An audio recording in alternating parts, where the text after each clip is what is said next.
యువగళం యువగళం సభకి ఆహ్వానించిన జాతీయ అధ్యక్షులు కింజరాపు అచ్చెన్నాయుడు గారికి, రాష్ట్ర తెలుగుదేశం అధ్యక్షులు కింజరాపు అచ్చెన్నాయుడు గారికి, తెలుగుదేశం జాతీయ అధ్యక్షులు శ్రీ నారా చంద్రబాబు నాయుడు గారికి, యువ నాయకులు, తెలుగుదేశంని ముందు తరంకి నడిపిస్తున్న యువ నాయకులు శ్రీ నారా లోకేష్ గారికి, వేదిక పైనున్న తెలుగుదేశం పెద్దలకి, తెలుగు మహిళలకి, తెలుగుదేశం కార్యకర్తలకి, తెలుగుదేశం నాయకులందరికీ పేరు పేరున నా హృదయపూర్వక నమస్కారం.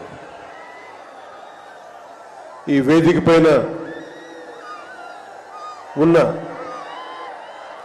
జనసేన నాయకులకి, పిఏసి చైర్మన్ నాదెళ్ల మనోహర్ గారికి, ఇక్కడికి వచ్చేసిన జన సైనికులకి, సభకు మద్దతుగా వచ్చిన వీర మహిళలకి నా హృదయపూర్వక నమస్కారం. మా సోదరులు, సోదర సమానులు శ్రీ నందమూరి బాలకృష్ణ గారికి నా ప్రత్యేక నమస్కారం. ఈ సభని, యువగళాన్ని సభ ఇలా జరుగుతుంది, నన్ను ఆహ్వానించాలని ప్రతిపాదన వచ్చినప్పుడు నేను నాదెళ్ల మనోహర్ గారికి ఒకటే చెప్పాను. 220 రోజుల పైచిలుకు పాదయాత్ర చేసి 3000 కిలోమీటర్ల పైగా నడిచి 97 నియోజకవర్గాలు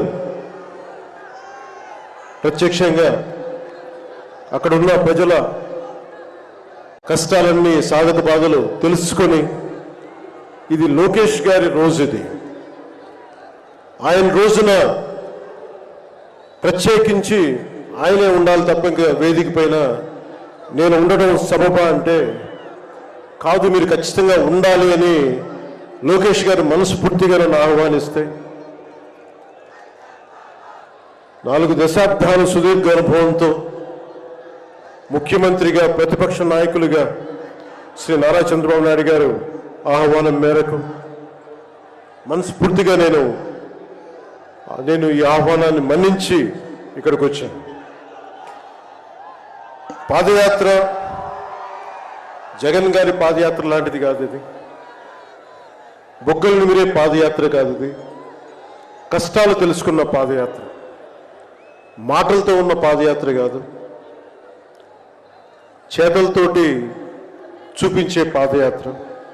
అలాంటి పాదయాత్రని చేసిన లోకేష్ గారికి మనస్ఫూర్తిగా నా ధన్యవాదాలు తెలుపుకుంటా ఉన్నాను.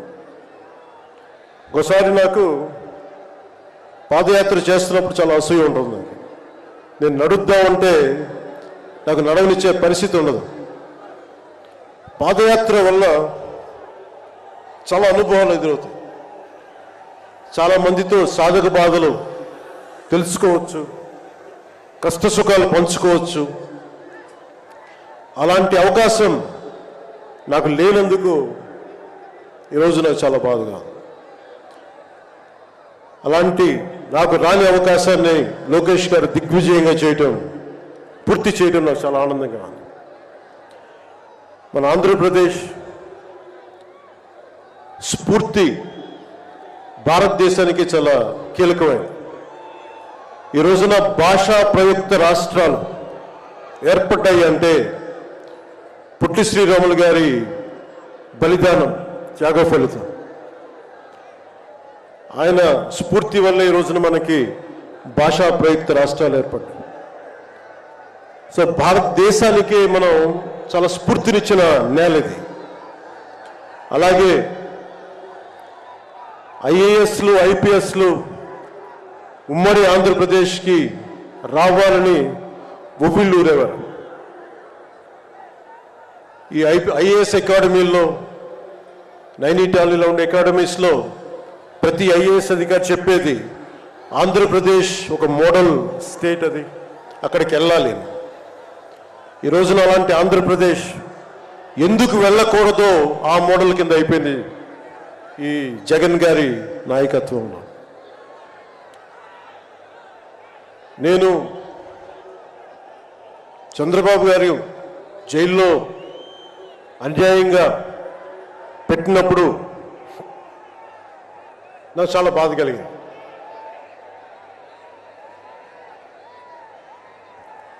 కష్టాలు చూసిన వాడిని, కష్టాలు దగ్గరగా పెద్దల నుంచి చిన్నప్పటి నుంచి చూసిన వాడిని, కష్టాలు అనుభవించిన వాడిని, ఓటమి వచ్చినప్పుడు ఒంటరితనం ఎలా ఉంటుందో తెలిసిన వాడిని, ముఖ్యంగా శ్రీ నారా చంద్రబాబు నాయుడు గారి కుటుంబ సభ్యులు వేదన అర్థం చేసుకున్నవాడిని,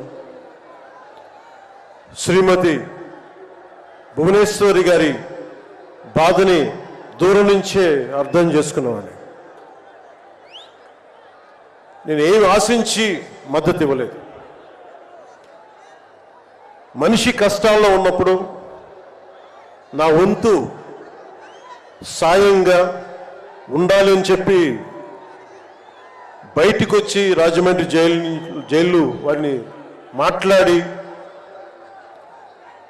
ఇన్ని దశాబ్దాలు సుదీర్ఘ రాజకీయ అనుభవంతో జాతీయ స్థాయిలో ఎన్డీఏ లాంటి దీనికి పక్షానికి చాలా కీలకమైన బాధ్యతలు వహించిన వ్యక్తి ఆయన్ని జైల్లోకి అన్యాయంగా పెట్టడం చాలా చాలా బాధ కలిగించింది. కాంగ్రెస్ నాయకులు చేసిన తప్పుకి సోనియా గాంధీ గారు పెట్టారు జగన్ గారిని జైల్లో. ఆ కక్ష చంద్రబాబు గారి మీద చూపించడం చాలా అవివేకం. ఇలాంటి పరిస్థితుల్లో రాష్ట్ర విభజన జరిగినప్పటి నుంచి 2014 నుంచి విభజన జరిగినప్పటి నుంచి ఈ రోజున హైదరాబాద్ రాజధాని ఆంధ్రప్రదేశ్కి తెలంగాణకి ఉమ్మడిగా అభివృద్ధి చేసిన రాజధాని. మనకి రాజధాని లేకుండా విభజన జరిగి సరైన పంపకాలు లేకుండా విభజన జరిగి ఇలాంటి కష్ట సమయాల్లో నేను ఆ రోజున తెలుగుదేశం పార్టీ, భారతీయ జనతా పార్టీకి సంయుక్తంగా నేను పోటీని విరమించుకొని మరీ మద్దతు ఇచ్చాను. దానికి కారణం కూడా ఒక దశాబ్దం పాటు ఒక పార్టీని నడపాలి అంటే చాలా బలమైన అనుభవం ఉండాలి. కూర్చొని అనుభవంతో భవిష్యత్తులో పార్టీ చాలా అవసరం అని చెప్పి నేను ఒక దశాబ్ద కాలం పాటు ప్రత్యక్ష రాజకీయాల్లో ఉందాం అని ఆలోచించి ఆ రోజున తెలుగుదేశం పార్టీకి మద్దతు తెలిపాం.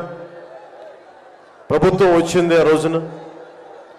దురదృష్టవశాత్తు చిన్న అభిప్రాయ భేదాలు కావచ్చు, కమ్యూనికేషన్ గ్యాప్ వల్ల కావచ్చు 2019లో అది ముందుకు తీసుకెళ్ళలేకపోయాం. ఆ తీసుకెళ్ళలేని లోటు, దాని తాలూకు రియాక్షన్ వైఎస్ జగన్ ప్రభుత్వం వచ్చేసింది. నేను ఏ రోజున కూడా ఒక దశాబ్దం కాలం పాటు చాలా సుదీర్ఘమైన అనుభోగిలో రాజకీయాలకు ఈ ఆంధ్రప్రదేశ్కి కావాలి, నా వంతు కృషి నేను మద్దతు ఇద్దామని ఆ ప్రయత్నంలో మనం మిస్ అయ్యాం. దాన్ని ఈ 2024 మనం ప్రభుత్వాన్ని స్థాపిస్తున్నాం, మార్పు తీసుకొస్తున్నాం, జగన్ని ఇంటికి పంపించేస్తున్నాం. నేను వింటుంది 25 మంది ఎమ్మెల్యేలని మార్చారు, ఇంకొక 80 మంది మొత్తానికి కలిపి 80 మంది ఎమ్మెల్యేలు మారుస్తున్నారని నేను వింటా ఉన్నాను. మార్చాల్సింది ఎమ్మెల్యేలు కాదు, ఈ రాష్ట్ర ముఖ్యమంత్రి జగన్. నాకు జగన్ మీద వ్యక్తిగతంగా నాకు అసలు కోపం లేదు. నిజంగా ఒక బలమైన ఆధిక్యతతోటి ముఖ్యమంత్రి అయ్యి ప్రభుత్వాన్ని సమర్థవంతంగా నడిపి ప్రజలకి మేలు చేయాల్సిన వ్యక్తి కూల్చివేతలతో మొదలుపెట్టాడు. ప్రత్యర్థుల్ని ఇబ్బంది పెట్టే విధంగా ప్రతి ఒక్కరిని ఎదురు తిరిగితే ఏంటని ప్రశ్నిస్తే వారిని కేసులు బనాయించి ఇబ్బంది పెట్టే పరిస్థితుల్లో ఈ ముఖ్యమంత్రి ఉంటే నేను ఇలాంటి ప్రభుత్వం ఉంటుందని నేను ఊహించలేదు. ఆయన స్వయంగా ప్రమాణ స్వీకారానికి నన్ను ఆహ్వానించినప్పుడు వారికి ఒకటే తెలియజేశాను, మీరు చాలా సమర్థవంతంగా పరిపాలించండి, ప్రజలకి మేలైన ప్రభుత్వం ఇవ్వండి, మేము ఒక పార్టీగా ప్రజల పక్షాన వహించి సద్విమర్శ చేస్తాం అని అంటే చెప్పి ఆయనకి నా శుభాకాంక్షలు తెలియజేశాను. కానీ దురదృష్టవశాత్తు ఈ వ్యక్తికి కక్ష సాధింపు వ్యక్తి, ఎవరు ఒక మాట అనకూడదు, ప్రజాస్వామ్యం అనే ఒక పదానికి విలువ తెలియదు, ఏదైనా మాట్లాడితే దాడులు చేయించడం, చాలా నీచంగా తిట్టించడం, ఇన్ని దశాబ్దాల ఆంధ్రప్రదేశ్ రాజకీయ చరిత్రలో ఏ ఒక్క నాయకులు కూడా వైఎస్ రాజశేఖర రెడ్డి గారితో కలిపి కూడా ఏ ఒక్కరు కూడా ఇంటిలో బయటికి రాని ఆడపడుచుల్ని తల్లుల్ని ఒక్క మాట లేదు. ఎవరు కూడా నాయకుల్ని తిట్టారు, విమర్శలు చేశారు, దిగుజారుడిగా మాట్లాడి ఉండొచ్చేమో, కానీ ఇంటిలో బయటికి రాని ఆడపడుచుల్ని ఇంటి పట్టునే ఉండి బయటికి రాని తల్లుల్ని చాలా నీచంగా విమర్శించే ఈ సంస్కృతి జగన్ నాయకత్వంలో ఈ వైసీపీ ప్రారంభించింది. ఎంతమంది కన్నీళ్లు పెట్టుకున్నారు, ఎంతమంది స్త్రీలు బాధపడ్డారు. ఒకటే అనిపిస్తే ఈ వ్యక్తికి అడగాలనిపించినప్పుడు ఇంట్లో ఉన్న తల్లికి చెల్లికే విలువ ఇవ్వనేవాడు మన ఇంట్లో ఉన్న ఆడపడుచులకి ఏం గౌరవిస్తాడు? ఇంట్లో తల్లికి చెల్లికి విలువ ఇవ్వనేవాడు 30,000 మంది ఆడపిల్లలు అదృశ్యం అయిపోతే ఏం పట్టించుకుంటాడు? మొన్న 22 ఒక సంవత్సరంలోనే ఎన్సీఆర్బి డేటాలో దాదాపు 10,000 మంది ఆడపిల్లలు అదృశ్యం అయిపోయారు ఒక సంవత్సరంలోనే. నేను మాట్లాడుతున్నప్పుడు డేటాతోటే మాట్లాడతాను. 2.5 సంవత్సరాల క్రితం వైసీపీ వాలంటీర్ వ్యవస్థలోని కొంతమంది ఒంటరి మహిళల మీద, ఆడపడుచుల మీద డేటా సేకరిస్తున్నారు. దీని మీద మీరు మాట్లాడండి అని చెప్పి చాలామంది పెద్ద స్థాయి వ్యక్తులు నాతో మాట్లాడినప్పుడు దాదాపు ఇన్ని వేల మంది, 30,000 మంది పైచులకు ఆడవాళ్ళు అదృశ్యం అయిపోయారు, మీరు మాట్లాడండి అని చెప్పినప్పుడు నేను నమ్మలేదు. కానీ డేటా తెప్పించుకొని చూస్తే నేను గళమెత్తినప్పుడు వైసీపీ వాలంటీర్ వ్యవస్థ మీద ఆ రోజున ప్రత్యేకించి చెప్పాను, యువతకి ఉద్యోగాలు వస్తే చాలా ఆనందించేవాడిని. కానీ కొద్దిమంది వాలంటీర్స్ చేసే ఈ విధానాల వల్ల ఒంటరి మహిళలు, ఒంటరి ఆడవాళ్ళు, భర్త లేని వారు చాలా అన్యాయాలకు గురవుతూ ఉంటే అన్నింటికి తెగించి నేను ఎప్పుడు గొంతెత్తినా ఓట్లుని బేస్ చేసుకొని మాట్లాడను, మార్పుని బేస్ చేసుకొని మాట్లాడతాను, మార్పుని ఆధారం చేసుకొని మాట్లాడతాను. వారాహి యాత్రలో ఆ రోజు ప్రారంభిస్తే నా మీద విపరీతమైన దాడులు జరిగినాయి, విపరీతమైన విమర్శలు, కువిమర్శలు అన్నిటినీ భరించాం. చివరికి విశాఖపట్నంలో కూడా నేను ఎయిర్పోర్ట్ నుంచి మనకి పార్టీ కార్యక్రమాలకు వస్తూ ఉంటే పోలీసుల చేత నన్ను రానివ్వకుండా చేసి, ప్రజలు నమస్కారం చేస్తుంటే ప్రతి నమస్కారం చేయడానికి కూడా ఒక ఉన్నత స్థాయి అధికారి చాలా నీచంగా మాట్లాడి కూర్చోమని చెప్పే స్థాయికి వెళ్ళిపోయింది ప్రభుత్వం. పొరపాటు ఆయన పక్కనే స్టాండింగ్ ఇన్స్ట్రక్షన్స్ వస్తూ ఉన్నాయి అధికారికి. పొరపాటున ఆయనకి స్పీకర్ ఫోన్ నొక్కుకుపోయింది అధికారి మాట్లాడుతూ ఉంటాయి. మనందరికీ తెలిసిన మాట్లాడితే అన్నిటికీ అన్ని శాఖలకి మంత్రి అయిన ఒక పెద్ద మనిషి ఆయన గొంతు వినిపిస్తూ ఉంది. ముందుకు వెళ్ళనివ్వకండి, కూర్చోబెట్టండి, ఇవన్నీ మాట్లాడుతూ ఉన్నారు ఆయన. నాలాంటి వాడికే ఇలాంటి ఇబ్బందులు వస్తే సగటు మనిషికి ఎలా ఉంటుందో మీరు ఆలోచించండి. సుదీర్ఘమైన అనుభవం ఉన్న శ్రీ చంద్రబాబు గారికే ఇలాంటి పరిస్థితులు వచ్చినప్పుడు సగటు మనిషికి ఎలా ఉంటుంది? చాలా అనుభవజ్ఞులైన ఒక్కొక్క సీనియర్ నాయకులకే ఇలాంటి పరిస్థితులు ఉంటే రేపొద్దున భవిష్యత్తులో ఇంకొక మారు వైసీపీ ప్రభుత్వం వస్తే ఎవ్వరూ ఇళ్లలో ఉండలేరు, ఆంధ్రప్రదేశ్లో ఉండలేరు, పెట్టుబడులు రావు. ఇవన్నీ మారాలి. నేను 2021లో ఇప్పటం సభలో వైసీపీ వ్యతిరేక ఓటు చీలనివ్వను. దానికి నాకేదో అద్భుతాలు జరుగుతాయని కాదు, కానీ నిజంగా యువత భవిష్యత్తును దృష్టిలో పెట్టుకొని, మహిళల భద్రతను దృష్టిలో పెట్టుకొని, మనకి వ్యాపారస్తుల పెట్టుబడులను దృష్టిలో పెట్టుకొని, సంక్షేమాన్ని దృష్టిలో పెట్టుకొని ఈ వైసీపీ ప్రభుత్వం మారాలి.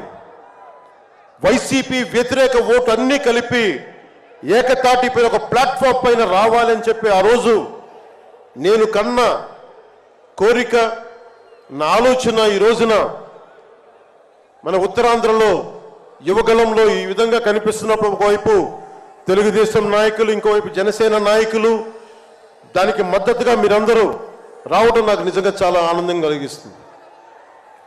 మనం ఈ రోజున ప్రారంభించిన యాత్ర, ఈ రోజున ప్రారంభిస్తున్న ఈ క్షణాలు ఆంధ్రప్రదేశ్ భవిష్యత్తుని నిర్దేశించే క్షణాలు.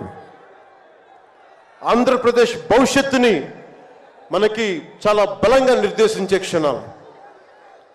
ఈ రోజున నేను భారతీయ జనతా పార్టీ, నరేంద్ర మోదీ గారి నాయకత్వంలోని భారతీయ జనతా పార్టీ అలయన్స్లో ఉండి కూడా అందరూ అనుకుంటా ఉన్నారు, నువ్వు ఎలాగ మాట్లాడావు, మోసం చేసావు భారతీయ జనతా పార్టీ. చాలామంది కొంతమంది మాట్లాడుతూ ఉంటే వైసీపీ నాయకులు, వారందరికీ నేను సభాముఖంగా తెలియజేస్తున్నాను, ఆంధ్రప్రదేశ్ పరిస్థితులు ప్రత్యేకంగా నేను జాతీయ స్థాయి నాయకులకు వివరించాను.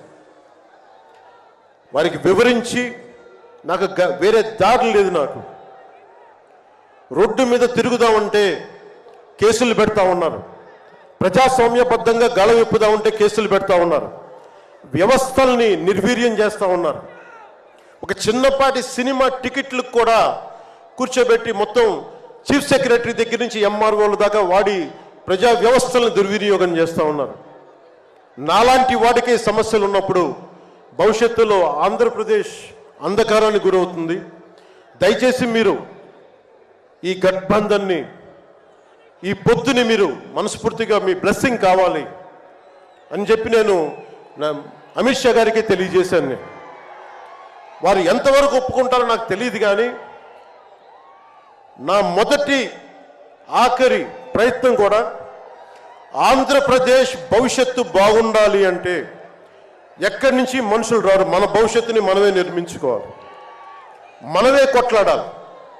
అలాంటి ఆంధ్రప్రదేశ్ భవిష్యత్తుకి వైసీపీకి నాయకులు అందరని చెప్పట్లేదు, కానీ గూండాగర్దీ చేసేవాళ్ళు, క్యారెక్టర్ అసాసినేషన్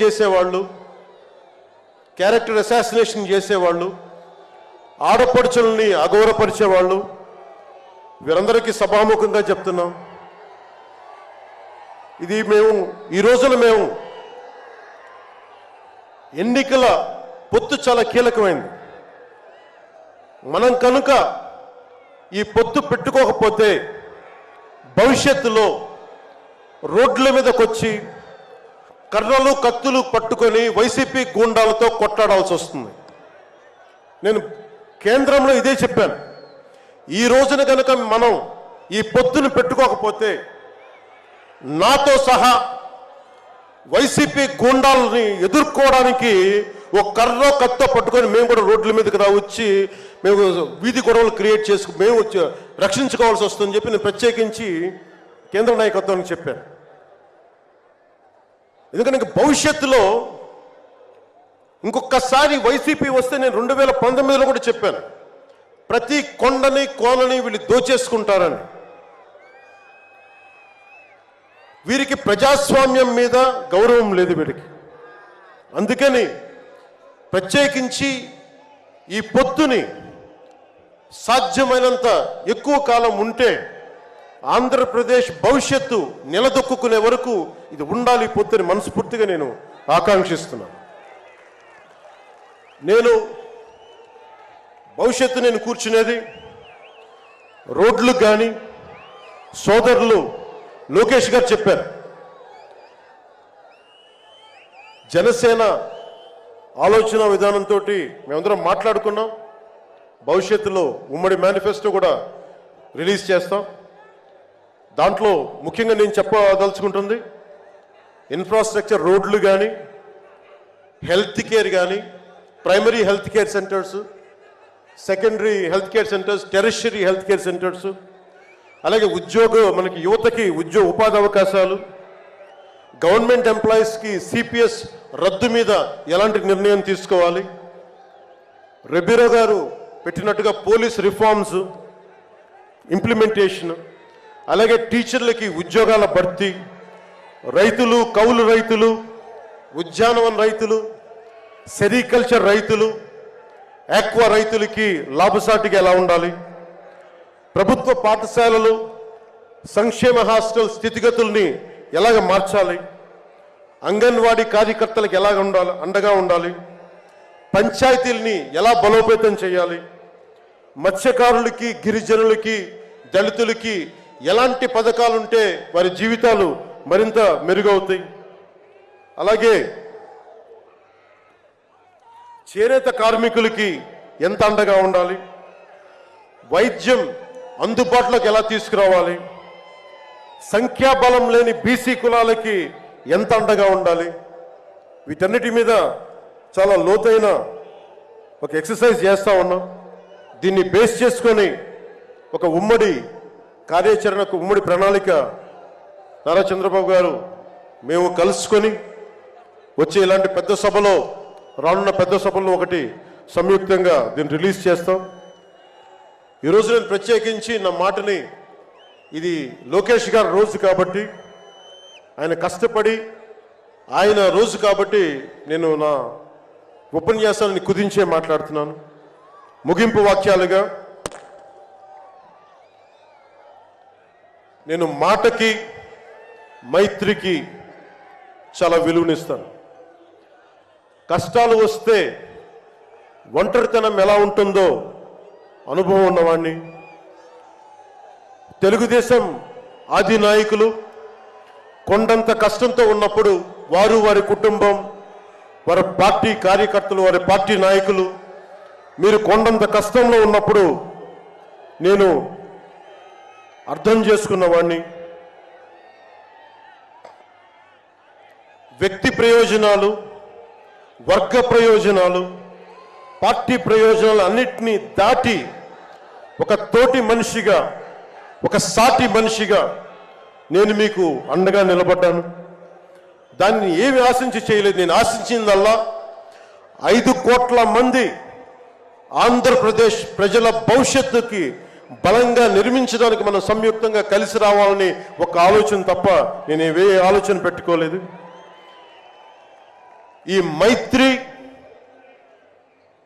ఈ స్ఫూర్తి అందరూ సమిష్టిగా వచ్చే చాలా సంవత్సరాల వరకు దీన్ని కాపాడుకోవాలని ఆశిస్తూ నా ఉపన్యాసాన్ని ముగిస్తున్నాను. మీ అందరికీ పేరు పేరున ధన్యవాదాలు తెలుపుకుంటూ, ఇందాక లోకేష్ గారు చెప్తున్నట్టుగా హలో ఏపీ చెప్పుకుందాం ఒకసారి. Hello AP, hello AP. వైసీపీకి బాయ్ బాయ్ చెప్తాం, మన ప్రభుత్వాన్ని స్థాపించుకుందాం, భవిష్యత్తు నిర్మించుకుందాం అని తెలియజేసుకుంటూ మీ అందరికీ పేరు పేరున ధన్యవాదాలు తెలుపుకుంటూ తెలుగుదేశం జనసేన మైత్రి వర్ధిల్లాలి, ఇది చాలా అద్భుతంగా సాగాలని మనస్ఫూర్తిగా కోరుకుంటూ దీనికి బీజేపీ అధినాయకత్వం సంపూర్ణమైన ఆశీస్సులు అందజేస్తారని మనస్ఫూర్తిగా ఆకాంక్షిస్తూ సెలవు తీసుకున్నాను. జై హింద్. పవన్ కళ్యాణ్ గారి నాయకత్వం, పవన్ కళ్యాణ్ గారి నాయకత్వం, పవన్ కళ్యాణ్ గారి నాయకత్వం. ధన్యవాదాలు పవన్ కళ్యాణ్ గారు. చూసారు కదండి, మరి ఈ వీడియో కనుక మీకు నచ్చినట్లయితే ఒక లైక్ కొట్టేసి మీ అభిప్రాయాన్ని కూడా కామెంట్ బాక్స్లో తెలియజేస్తూ ఇలాంటి ఇంట్రెస్టింగ్ అప్డేట్స్ కోసం మా ఛానల్ని సబ్స్క్రైబ్ చేసుకోండి.